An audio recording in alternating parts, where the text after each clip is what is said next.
It's been a long day already, hasn't it? It has. For Board Game Geek from SN 2012, my name is Doug Garrett, and I'm here with Todd Rowland from Alderock Entertainment Group, or AEG, and we're here to talk about Love Letter. Yes, Love Letter, our favorite little sit around and play game that we've had in a long time. So, great packaging. Thank you. This is Love Letter.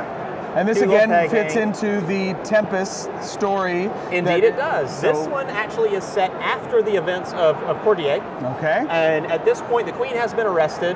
The princess is very, depressed. She's upset her mother's been arrested. She's angry at her father that he was complicit in it. Oh. It's horrible. So you play the role of a potential suitor trying to get your love letter to the princess. Nice. Cheer her up, make her feel better, and possibly win her heart.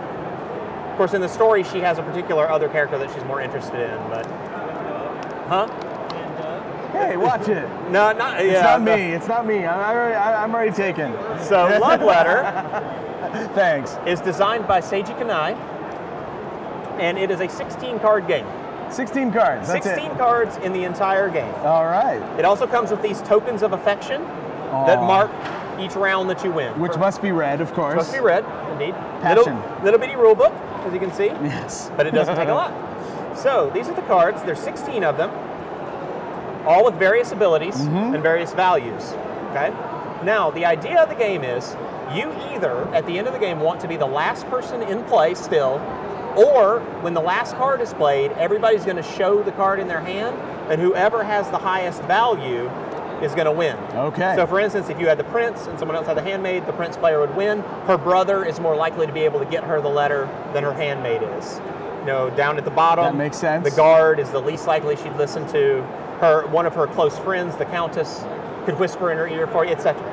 So the game also comes with some reference cards here so that you'll always be able to know how many of each are in the deck. So there's actually more than 16 cards in the game. Well, there's 8 cards in the game, but a grand total of 16. So for instance, there's 5 guards, etc. So what you do is you take the deck, you shuffle it up very quickly because it's not a lot to shuffle, and then everybody who's playing is dealt 1 card. Now it's a 2 to 4 player game. Okay. And you get dealt each a card, and we'll put out a fake hand just to show. Once you've dealt, you take the top card and don't show it to anybody and get it out of the game. So there's always a mystery. Okay. You can do deduction for the most part, but there's always going to be at least one card that you don't know. Could be anything. Everybody takes their card and looks at it, and on your turn, what you're going to do is you're going to draw a card, and then you're going to choose one of your cards to discard. Okay. So for instance, I'm going to play the priest. Okay. The number when he's played now has no meaning. It has no value, nothing to do with the game. All that matters is what he does. He says, look at another player's hand. So I won't pick on you, but I'll pick on our ghost opponent. Oh, okay. How about that? All right. So I would, not you, but I would get to see what card that player had. All right. Play would then proceed. We'll assume they do something. You go ahead. You would draw a card. I would draw a card. And then you would choose one of your 2 to play. Okay. And I would play. Well, you could play it in front of me there. So name a non-guard and choose another player. If that player has that card, he or she is out of the round. Indeed. Oh, interesting. So I will say the king.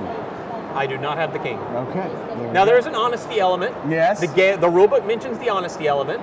It says that if you end up playing against a knave who would lie, cheat, or steal to win the game, don't play against them anymore. That's a good point. Yes. And you can actually find out if you watch the cards played, you'll be able to figure out. So the card would come around to me, I would draw again, I would play guard, I'll name our ghost opponent because I looked at his hand a moment ago and he was not smart enough to get rid of that card. I will say, ghost player, you have the king. And he would say, oh, I do, I'm out. And he's out. And he's out. So now it's just the 2 of us. And we would play the remainder of the game at that point. And now eventually, either one of us would get out or we would reach the last card.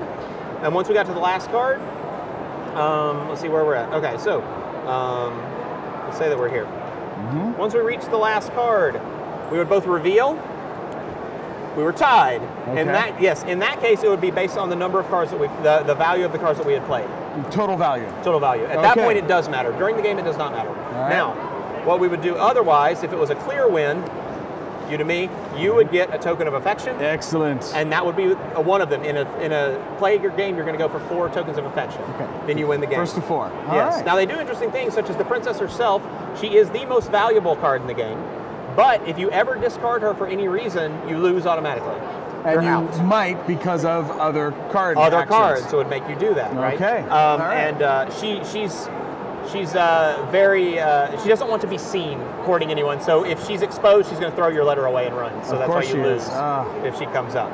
And so that is Love Letter. Like I say, it plays very fast. Once people know the cards, you can honestly play the game in about 2 minutes. All right. And you play it. And it comes in rounds. a nifty bag. Love Letter from Yes, Alder Rock indeed. Entertainment Group. Thank you very much, Todd. Thank you, Doug.